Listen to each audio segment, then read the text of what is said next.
So, first thing we're going to do today is go over project 3, which is due today.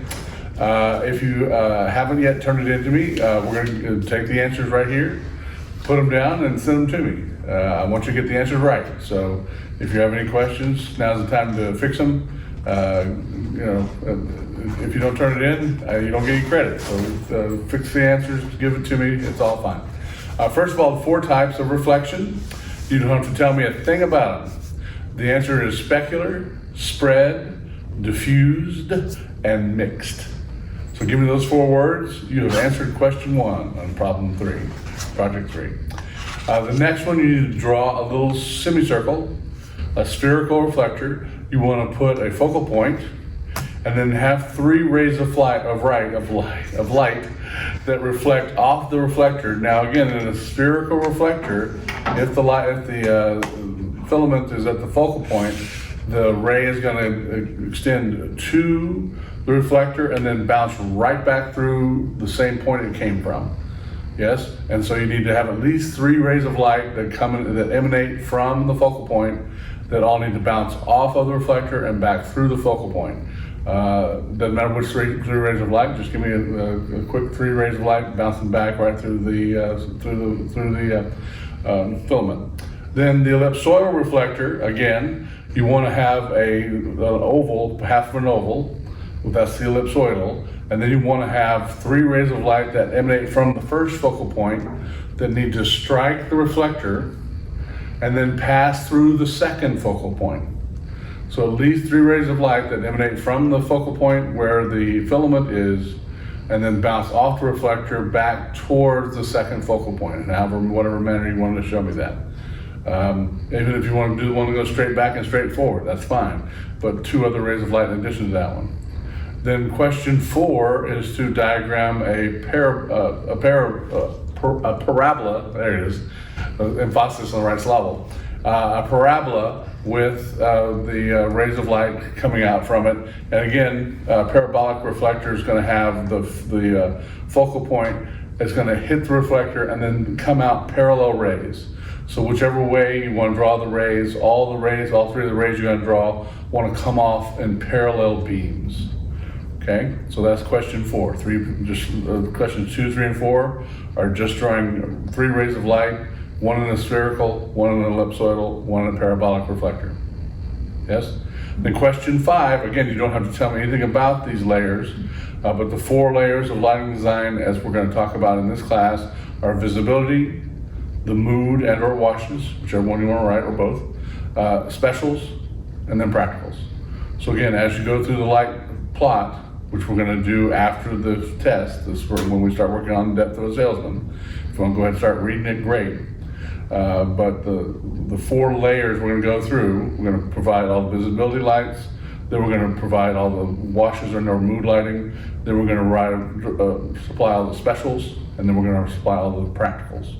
Now, that's true of any show. Death of a Salesman is just the one we're going to do for projects 6, 7, and 8. Cool? All right.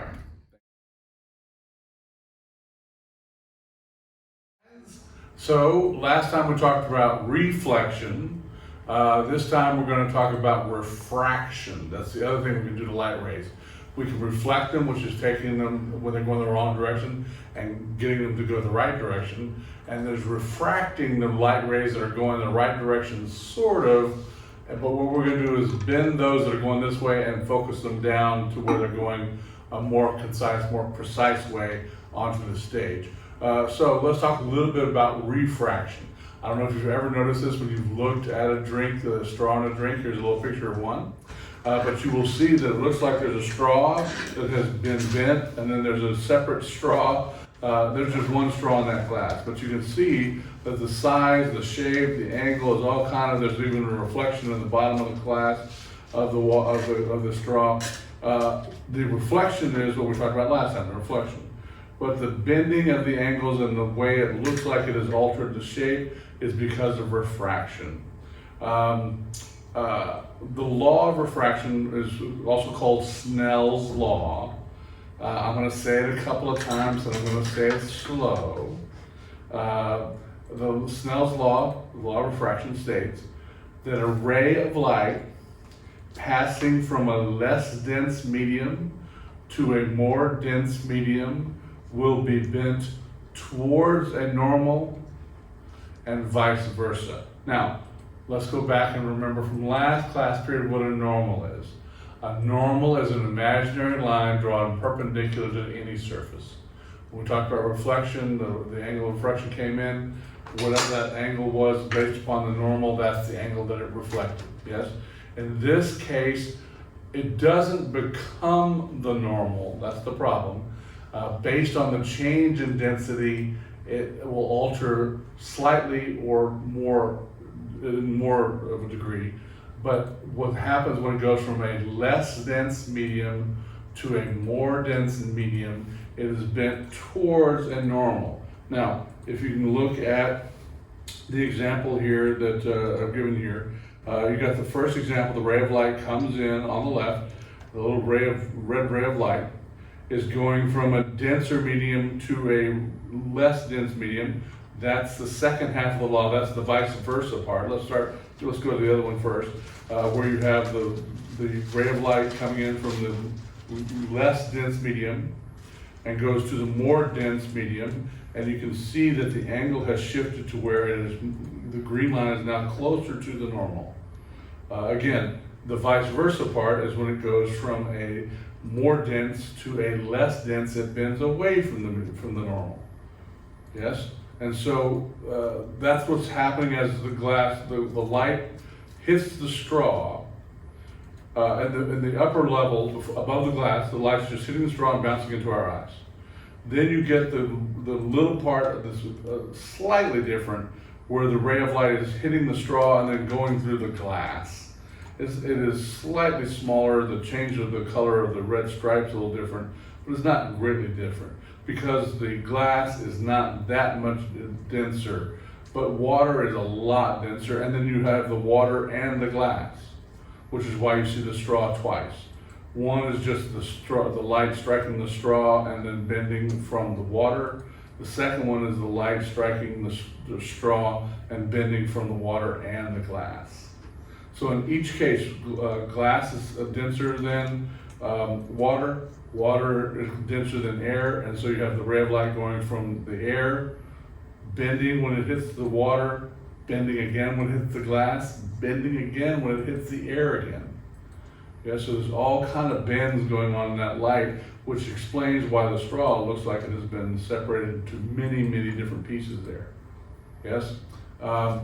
If it doesn't make 100% of sense to you, just know that physically that's what's happening. What's important to us is that we can use glass and create these things called lenses, which help us to shape the light. That's the important part to know. What we're doing is taking this law of refraction, the angle of incidence is equal to the angle of reflection in the reflective sense. The angle of the ray of light is bent towards a normal if you're going from a less dense to a more dense medium and vice versa. But those are the ways that we can control and or hone the light rays as they've been sent from the source. Yes? Now, let's talk about a couple of different types of lenses that we use. I'm going to talk about 3 different types of lenses. 2 of them are pretty much the same, just a different way of approaching them. The first is called a plano-convex lens. A plano-convex lens is a lens that is flat on one side and curved out on the other side. Yes? Now, look at the diagram there. You see there's a focal point, and I'm going to talk about ray of light F2. F2 bends a little bit when it goes into the glass, and you can see that it bends a little more when it comes out of the glass. And again, that's why the curve is important, because you're going on the other side of the glass, you're going from glass to air. And again, because the glass is curved, the normal is on an angle. And because you're going from a more dense glass to a less dense air, the ray of light bends away from the normal. That's helping to focus the light down onto the subject. Yes? Now, the ray of light that's passing F10 there, that passes straight through, if you're going toward the object, that's the great thing about the ray of light that's going straight along the path. It is on the normal, it hits the glass, on both sides it is on the normal. It doesn't matter that it's more dense, less dense, it is traveling right straight through the glass, and that ray of light is going the direction we want it to. Yes? So what we'll be able to do with the plano convex lens is take these outer rays, the ones that are going towards you are still going towards you, but the ones that are going out here have now been shaped once when it went from the air to the glass, and then shaped again when it's gone from the glass to the air, and both of them create a refinement in the light to where it's focused more on the object. Now, the thing about the lens is what we like to talk about with the lens is not the thickness of the lens, but the diameter of the lens. That's what that little picture is there. So what's being shown there is a 6-inch lens. Yes. We also sometimes use an 8-inch lens. Sometimes we use a 4.5-inch lens. But it just the thickness alters as well. But what's important to us, because it's a nice smooth surface on the other side, you're basically cutting the end of a sphere off with the lens being shaped that way. And so the roundness is based upon the focal point being the center of the sphere that you're cutting the edge off of. Again, once light gets from the air into the glass, doesn't matter how much glass it travels through, it doesn't change again, the direction doesn't change until it goes from the glass to the air. So the thickness of it can be as thin as possible. What matters to us is the angle of the curve and the straightness of the one side on the other plano side. Cool? Now, I've mentioned this before, but I'll mention it here again because we've got a nice little picture of it. There's what's called the beam angle, the field angle, and there's a hot spot. The picture that's here in your notes, you can see that part of the light is hotter or brighter than the other part of the light. If the calibration had been correct in this light, that sphere, that circle of light on the floor would be the same intensity from one side to the other. Now, in order to calibrate, in other words, in order to adjust this light, what you need to do is take the lamp and pull it more towards the dark side. So the way you can do that is by tightening that screw. Another way to do it is to loosen the screw on the other side. So either tighten the one that's darker, or you loosen the one that's brighter, or you can do a combination of both. Loosen this one a little bit, tighten that one a little bit. But you want that light in the middle to be as even as you can from one side to the other. Now, another thing that will happen, the beam angle is the angle of the splay as it comes out of the instrument. And that is going to be affected by the distance between what we're going to do in order to refine our light even more is we're going to add a second lens to the lens and create what's called a lens train, just like a train on tracks. A lens train is two lenses. The plano side is on the outside of both. In other words, the curved sides look at each other. And by adding that second plano convex lens to the one we've already had, we can further refine the light even more, so that again, we've taken 100% of the light that is going basically 80% of the light is going the wrong direction. If you think about a pizza, and that part of it, that 20% is going the right direction, the 80% is going the wrong way. 50% of it we've caught with the reflector in the back. There's another 25-30% on either side of the lens that we're now taking and refining more and more to the right direction so that we can focus the light more and more onto the actor. Yes. Again, that lens train is what is usually accompanies an ellipsoidal reflector, because that helps with having the second focal point where we can put gobos and shutters to help further refine the lamp. Now, one of the things about that lens train that we've now created, so we put two lenses into a piece of hardware, and that whole thing now has a nut on it that you can slide forward and back within the instrument, and you can sharpen or fuzz the light. So when you hang an ellipsoidal reflector, when you're focusing it, you turn that little thumb screw, and if you push it away, again, it depends upon the distance that you're throwing the ellipsoidal. Different ellipsoidals are meant to be thrown different distances. We'll talk about that here in a second. But you either push it forward or pull it back, and it will either make it a sharper image or blur the image. Sometimes when you have for instance, let's say you have a gobo that says the end. you want that to be very sharp so that the audience can see that it says DN. Let's say that you have tree gobos where you have light coming through the leaf thing. Well, you want that to be a little fuzzy. You don't want to be too sharp, because if it's too sharp, then it makes it look like whatever is right next to the tree limb. And so it's a little fuzziness to it, and so you just sort of fuzz it out by, again, moving the entire lens string. It doesn't change the distance of each lens, it just travels the whole entire lens string forward and back. Again, that sometimes get a little rusty, sometimes need a little WD-40, but those things can help sharpen and refine the image as well. Cool. All right, we talked about 6-inch lenses. The way that you talk about, well, one of the major manufacturers of lighting instruments, ellipsoidals, is a company called Altman. Altman has several size ellipsoidals, a 6x9, a 6x12, a 6x22, a 6x16. The first 6 refers to the diameter of the lens. So in all those cases, it's the exact same lens. You have a lens that is a 6-inch diameter, again, cut from the focal point where the source is at the focal point, they're the exact same lens.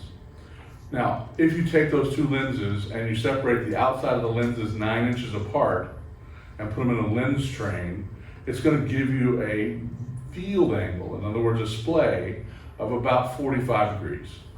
Yes? So, again, that's used for something that's very close. If you're lighting something within 45 degrees, you want to get a 10-foot circle, you're talking about 20 feet at the most. 15, 20 feet is how far away a 6x9 wants to be from the source that you're lighting. If you're going further, if the actor or the electricity of the electric is more than 20 feet, so you're 30 feet away, you might want to further refine that by using a 6x12. A 6x12 takes those two lenses and instead of 9 inches apart, makes it a foot apart, but the beam angle is reduced from 45 to 20 degrees. Has a great deal of effect over the splay of the field angle. Yes? And so a 6x9 is meant to be used from about 20 feet, just to give you a round number. A 6x12 from about 30 feet away. A 6x16 from about 45, 50 feet away. Again, it's a 12-degree beam spread. And a 6x22 has a 9 degrees beam spread. In other words, very narrow beam spread. And it's meant to be used from about 60 feet away. So again, as you're looking through your inventory, and again, depending upon how close you can be from the source to what you're lighting, it may be that you need to be way away. Let's say you have a sign that's hanging in the air above the set. You need a low beam angle, an angle from the light to get to the sign, and the only way to get that is to have the light 60 feet away. Because the angle, you don't want to come from the roof, you want to come from the balcony front or from other slot that's way back there. And so you may need to have a 6x22 to get that far and hit underneath things and have a very slight angle to it, yes? So again, that's the way you choose those instruments. That is, if that lasts a little bit, doesn't make a whole lot of sense, it will someday. That's just for those of you who are following along and doing well. Now, there's a company called Berkey, for instance, that has the same idea with the lens train and the ellipsoidal, but they call their lights based upon the beam angle. So there'll be a Berkey 45, there'll be a Berkey 30, there'll be a Berkey 20, there'll be a Berkey 9, or a Berkey 10. Again, it's the same as a 6x9, 6x12, 6x16, 6x22 in Altman terms. Different company, different manufacturer. It's the same thing. The lens train on a 6x22, you're 22 inches apart. Yes? The lens train on a Berkey 10 is about the same thing. A little bit closer, but about 22, 21 inches apart. So again, you're talking about the distance the two lenses are apart as to how they work in continuity and together to get that light, that field angle to be as narrow as possible. Cool? That's a plano convex lens. Yes? Now, the other type of lens we're going to talk about today, excuse me, one more thing before we get to Fresnels, because Fresnels don't really have this problem. There is this thing, and if you get too sharp an image in ellipsoidals, when you're running your lens train, if you get too fine, there'll be this thing called chromatic aberration. In other words, the instrument is so good that it can literally see the rainbow that is created by the edge of the lens. And right around the outside part of the circle, there'll be a little red, white, and blue, green rainbow, the chromatic aberration. And so if you fuzz that, it goes away pretty quick. But if you get too sharp, you sometimes have to bring in your shutters just on the edges to get rid of that little colorful thing on the edges. So just something to look for when you're focusing. Yes? Fresnel lens. There's a man named Auguste Fresnel who was worked in a lighthouse back in the 19th century, and he kept having ships run into his little rock that he was trying to warn people about with his lighthouse. And so he said the problem was that ships that were in this vicinity of that direction, that's the way the light was being focused, they saw the light. But the problem was the people over there couldn't see the light. And so one of the things that he did was he created this lens. It's called a Fresnel lens, named after himself. Now the lighthouse lens is 6 feet tall. It is huge. That is not what we use, but we use the same idea as a Fresnel lens. And it is a lens that allows the light that's going in that direction to continue to go that direction.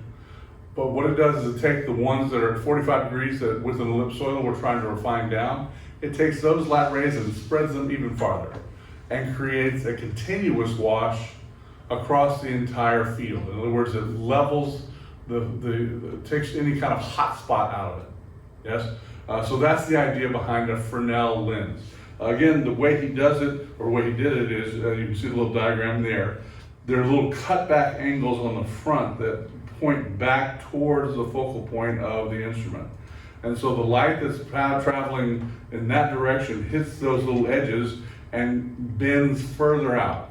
Whereas the light that's passing through, again, the center line there, the light that's going that direction, we like that light, so it's just going to go on. Again, same sort of thing. We talk about Fresnel lenses and the diameter sizes. So there's a 6-inch Fresnel lens. You also have an 8-inch Fresnel lens. You can see there's a little Fresnel instrument. It's a lot more compact. It has a spherical reflector in the back. But again, it's different Fresnel lenses are designed for different depths. 6-inch Fresnel is good from about 20 feet at most. If you're closer, 10 feet. If you're in a situation like this where the ceiling's right there, a Fresnel will get you that wide that quickly. So, and it won't burn the top of my scalp. So that would be the answer for that sort of thing.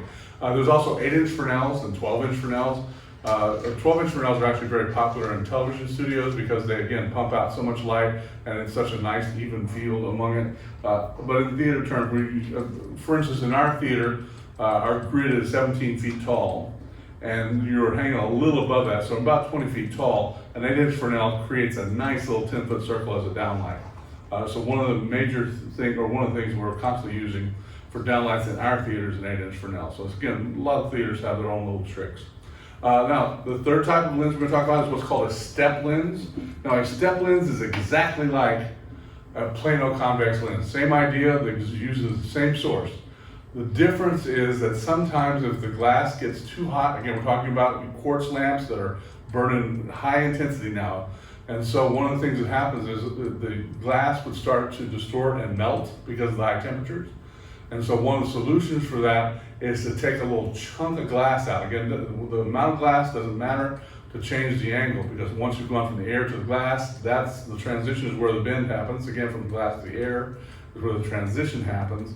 And so what they've done is just taken a big chunk out of the back and then giving you straight angles to the back. When you're looking at it, it looks a lot like a Fresnel lens.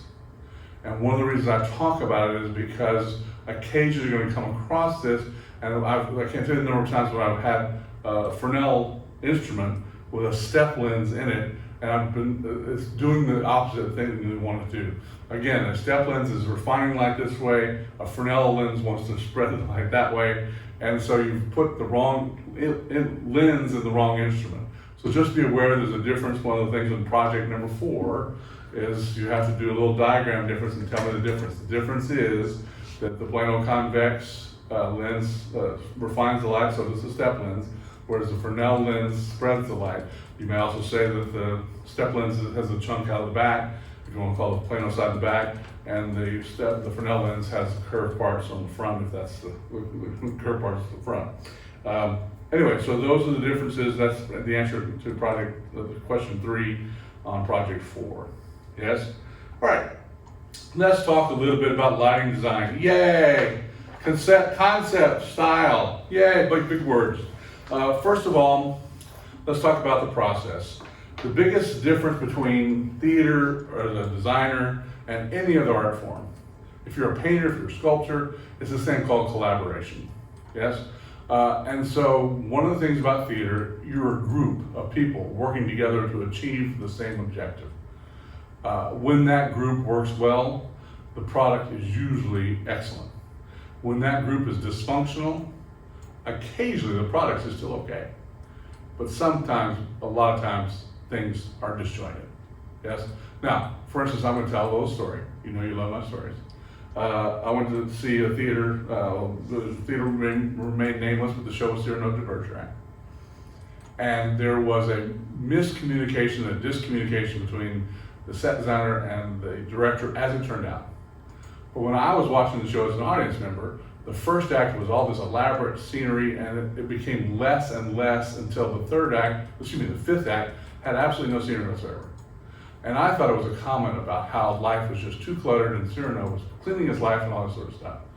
What happened is the set designer and the director were on different pages about what there should be on stage, and so the technical director didn't know what to build, and so they wound up building nothing, okay?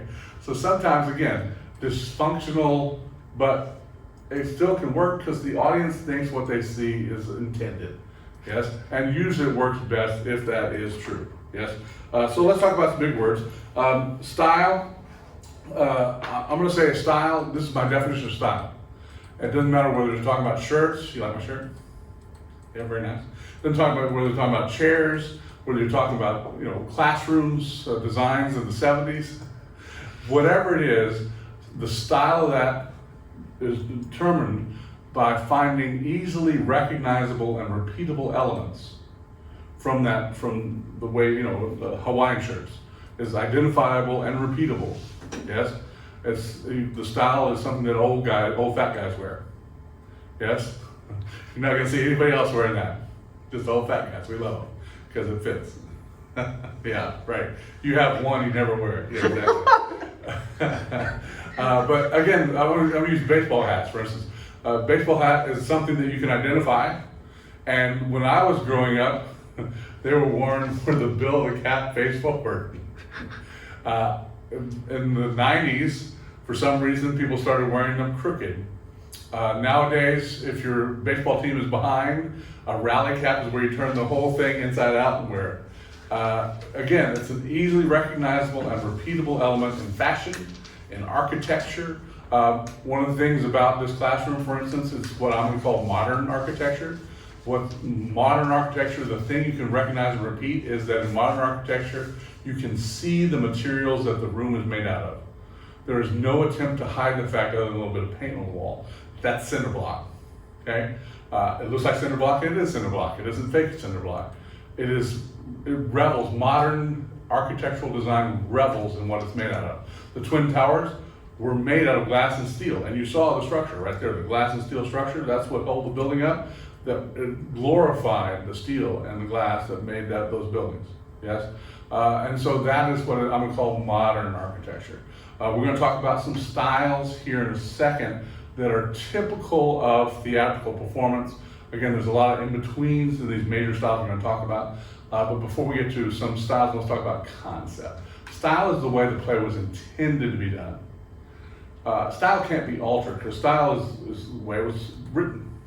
It is a certain style. Shakespeare is Elizabethan, yes?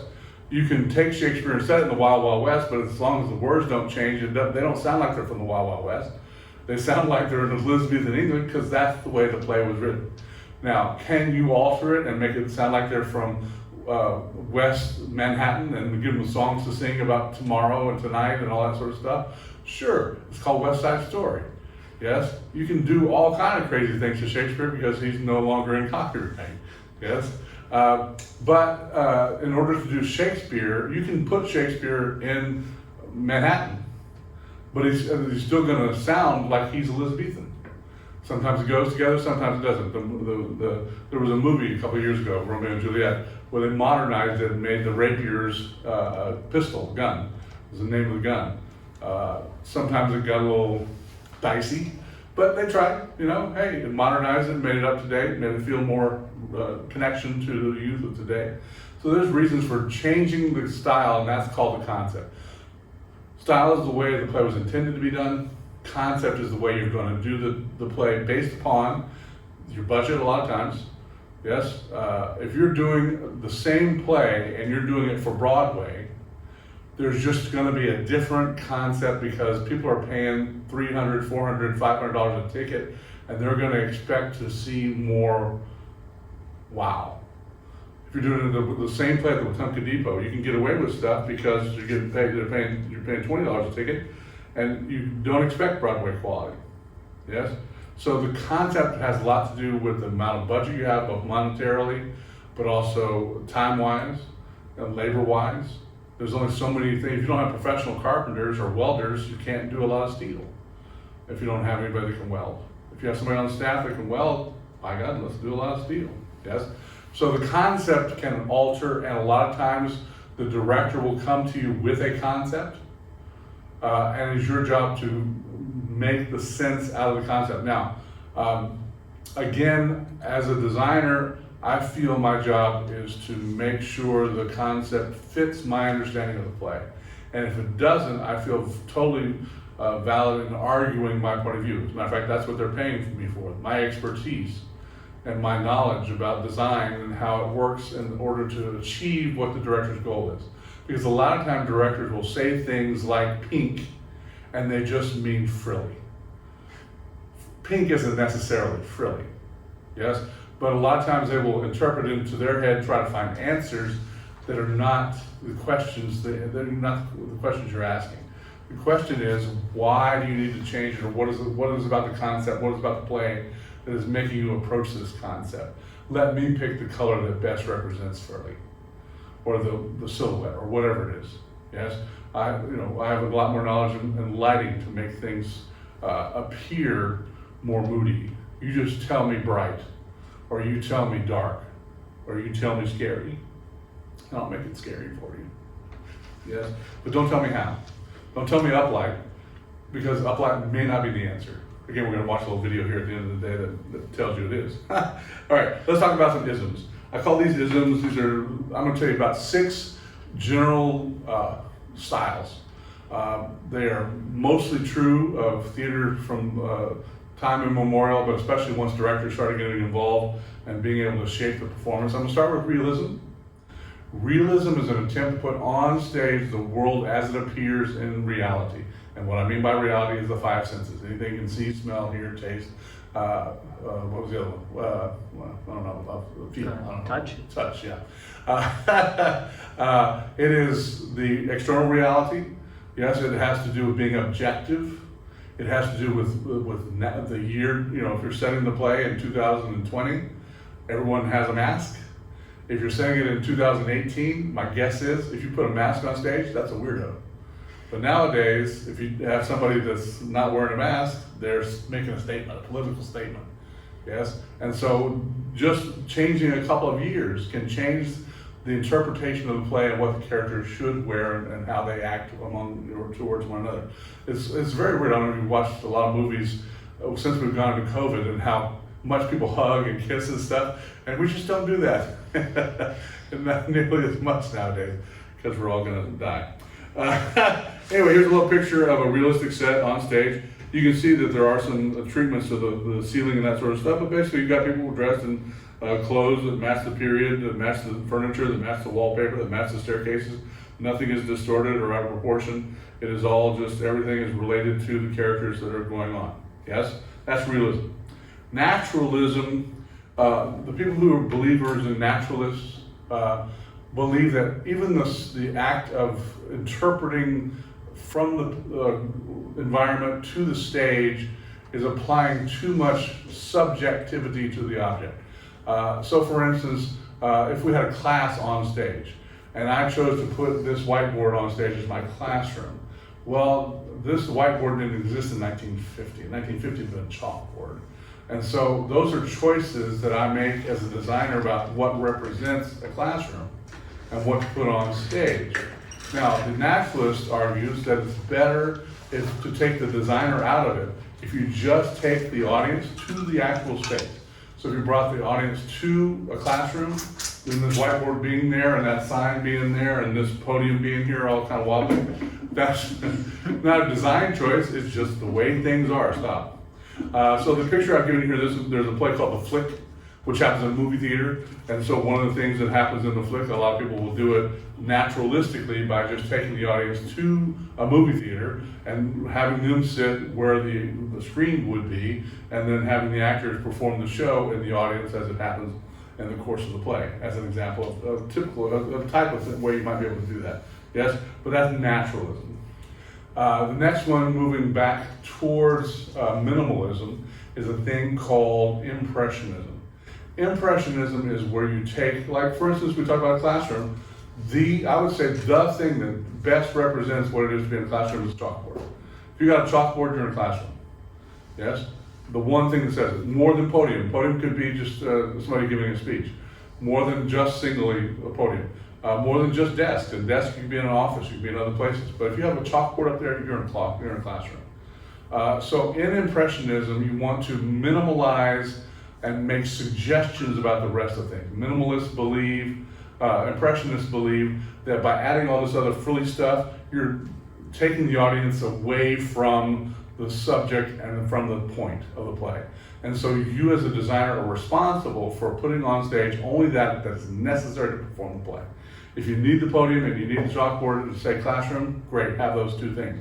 But having that chair and this desk and that book and all this other stuff that's set dressing is extraneous to the impressionist.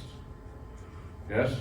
Now I'm going to draw a little line here, because all three of the types of styles we've talked about to here all believe in an external reality. Things you can see, hear, smell, taste, touch. I did them all fine. From now on, these three styles we're about to talk about all believe in an internal reality. In other words, perception is reality. Yes? The first step is very close to Impressionism. It's called expressionism. And in the same way that Impressionists try and limit the choices, the Expressionist says you should just have the thing, chalkboard, podium, that represents where you are, the environment, yes? But it's distorted in some way. If, for instance, if you're intimidated by the chalkboard should be huge and overpowering. The things, you should have a psychological reason for the way things are, that it's more, you can distort things. Yes, you're moving towards dream world, but you're not in a dream. Things are just distorted a little bit. It's very angular, it's very dark, typically, a lot of side light for lighting designers, a lot of uplight for lighting designers, as opposed to Impressionism, which still looks pretty naturalist. Yes? The next step would be that surrealism, where you go to dream state. Things have no connection to reality. You just have bouncing balls and flying kites and who knows what's going on. It's all a dream. Yes? And the last big style we're going to talk about right now is Dadaism. There's an example here where the people are just holding faces in front of them, and there are voices that are speaking that are pre-recorded that have nothing to do with those voices. There may be, if you've ever seen a Blue Man Group where they're playing tubes, that's Dadaism. Yeah, so they're dropping cornflakes on you. What does it mean? I don't know. They're dropping cornflakes on you. It's fun. So Dadaism is a style of theater that says, and what the whole point is that nothing is connected. The world is a random environment where things just happen and they have no cause to effect relationship. That's the main thrust of Dadaism. Yes. Now those are 6 examples. Like I said, there's lots of little bitty steps in between that different playwrights, different designers, different directors may ask for. But that'll give you a nice little scale to start talking about how you want to perform the play.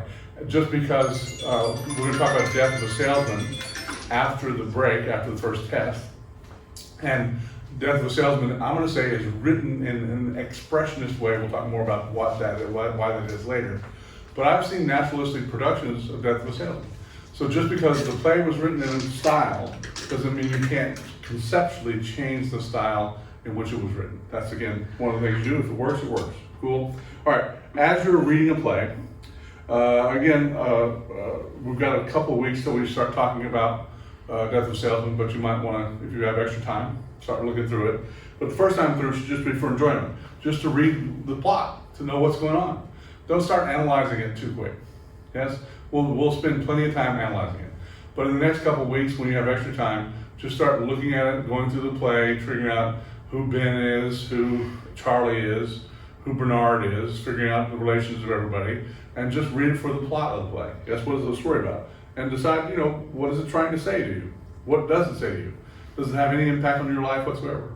Is it a period piece? Yes, it was written in 1945, 48. Is it stuck there, or does it have some relevance to the world today? Yes. And then decide some things like the second time through, you can find things like there's a refrigerator, the light in the refrigerator. There's a lamp in the bedroom. There's things, start making choices about where you might find practical solutions to problems, like if they're in a hotel room, what does that light look like, etc. So you might start making, again, sometimes you don't find the answer, you just ask the questions. But that's, as you're reading the play, those are the type of questions you should start asking as a lighting designer. Now, this is not a set design class, so I'm going to give you a set design. I'm going to quickly, we'll go over this many more times, but just to give you a little idea of what you're going to do, you'll get the set design, and what you first want to do is figure out the axis of the design. A lot of times, the axis is the center line. If you have a design that's balanced, that is, one side, the other side, exactly the same, that's the center line is your axis. If the set is all tilted at an angle, your axis may be from stage left to up stage left to down stage right. Could be the other direction. Yes. And as your axis changes, your lights may need to shift just slightly in order to make sure that the lighting doesn't especially go against the axis of the space. If you can't find the axis, assume it's the center line. Yes, but if there's a very sharp angle to the stage, you may need to alter your plot just slightly based upon the axis of the space. Then the next thing you want to do is figure out your lighting areas. You want to figure out how many different points of light they're going to be on stage, the major points. If you can't figure out specifically a 10-foot area, what's good to start with is furniture. If you find a couch, if you find a table, if you find a chair, actors tend to migrate or flow around furniture. So those can be a centerpiece and anchor to each of your areas. Again, just to remind you, we talked about the 5 qualities of lighting. You've got the instrument. We talked about lensless instruments, the bar can, the scoop, the lights like that, far sights. We've talked about ellipsoidals, talked about Fresnels today, lights with lenses, yes. So you have the instruments, you now know more about the lenses, the instruments you can choose. The next thing you want to figure out is what angle you're going to hang those lights in. Again, a top light is from above. The front lights, if you're using the canvas system, is 45 degrees on either way, on either side. Side lights are directly from 180 and the back light is from behind. We're going to talk about color after the test, but your next choice is color, what mood you're after, what kind of shape things should be, the intensity, how bright things are going to be. We're going to talk about next class period and how to cue a show. And then the focus is one of the things that we don't really get to deal with in this class because we don't actually get to hang a light plot. So just know that you are going to have to, when you deal with a real show, deal with the direction of the instruments, but also the softness or the sharpness of each of the instruments, yes? Again, as a fallback for your color, the 3 primaries are red, blue, and green. So I would just assume that those are your 3 colors unless there's a really good reason to shift those.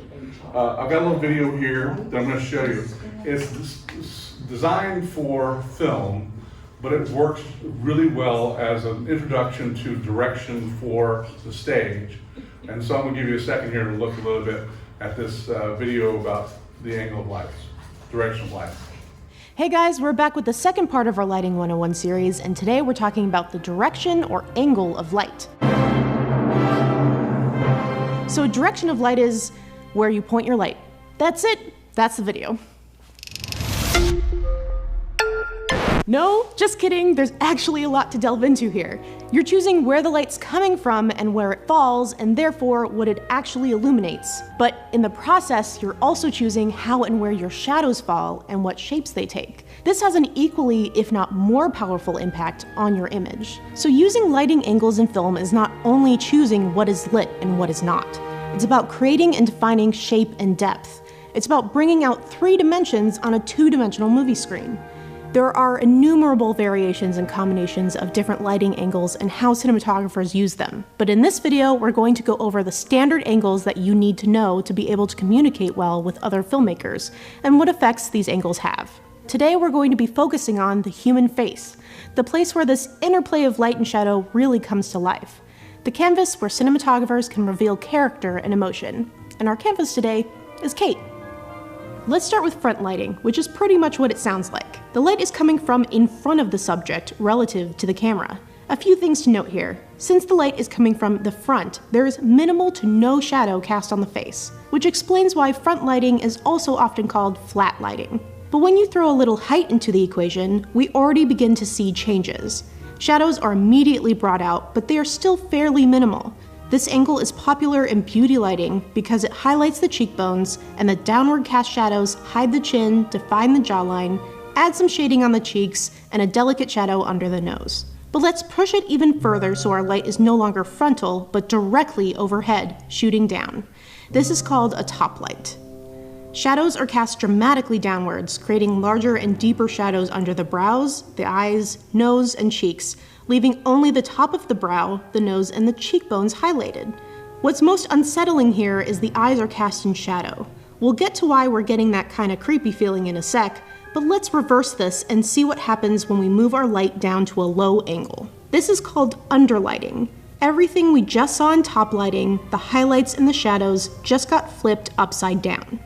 Once the light is almost directly below, the jaw, nostrils, lower cheeks, and the skin under the eyebrows are all illuminated, and the cheekbones, nose, forehead, and eyelids all cast shadows upward. Now that we've seen how the height of our source can cast our shadows up or down the face, let's start rotating our light source around. A very common lighting angle you'll come across is the 45-degree light. It's still considered frontal, meaning the light is still coming from the same direction as camera, but moved 45 degrees to the side in either direction. Because it's not directly frontal, more shadows are allowed to come into play, cast to the side of the nose and onto the opposite cheek. By moving our light 45 degrees to the side, we've allowed the shadows to define more of the face's shape while still keeping most of the face illuminated. Often you can get a spot of light on the opposite cheekbone, an effect affectionately known as Rembrandt lighting, a nod to the famous Dutch Golden Age painter. This is a very versatile angle of light, giving you the best of both worlds, clarity and illumination on the face, but also with added depth and texture. But let's keep our light source moving. This is called a side light. It's pretty straightforward. Our light is coming from directly to the side of our subject, perpendicular to camera. The shadows we began to see earlier have grown, now covering an entire half of the face. Our subject is now split down the middle, half in the light and half in the dark. This dramatic effect is even more pronounced as we rotate our light back even further. This angle is called an edge light.